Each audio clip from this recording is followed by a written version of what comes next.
Welcome to my DIY wedding series as I DIY my entire wedding as a 2024 bride. Today we're going to be making down the aisle flowers, and you're going to need some pool noodles and some zip ties and some flowers. You definitely can use only one pool noodle for this, but I'm extra, so I use two. Now the base of your project is going to be hydrangeas. It's going to give you a lot of coverage, and I got these from Amazon. I got the pack of 304 pieces, and they do not come with the stems attached, which I kind of like, but this is what we'll be using.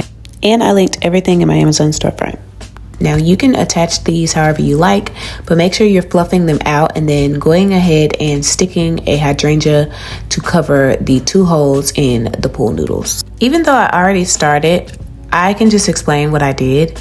And I basically just made sure I covered both holes with the pool noodles and then just start attaching the hydrangeas on opposite sides as I went down the entire pool noodle. So on the left side, and then on the right side, and then in the middle. On the left side, on the right side, and then in the middle. And then making sure that I flipped it around to analyze it and make sure I'm not missing any holes like this one right here.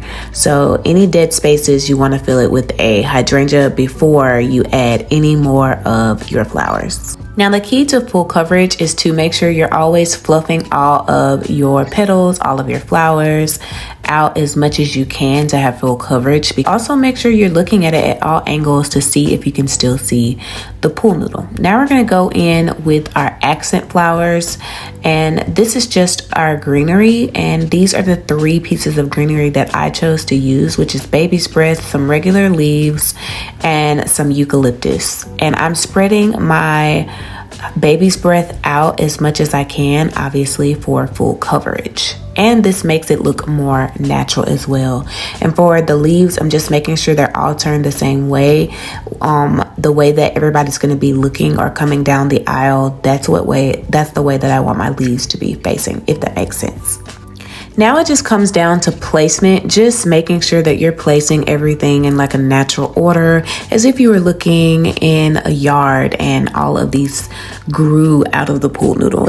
Now my accent flowers are white roses, white peonies, and beige and blush roses. And of course I am fluffing it out. It looks more natural, looks more beautiful, and it gives more coverage. Now the peonies were a little smashed. You can always take your hot blow dryer and fluff them back out, but I'm lazy, and so I didn't do that. And you can cut the end of the stem to your liking. They were a bit tall for me, so I just cut them to my liking, and then I'm just placing them where I want. So if you're a DIY bride, everything is linked in my Amazon storefront, and also Prime Day is coming up, so save some money and decorate your own wedding. Bye.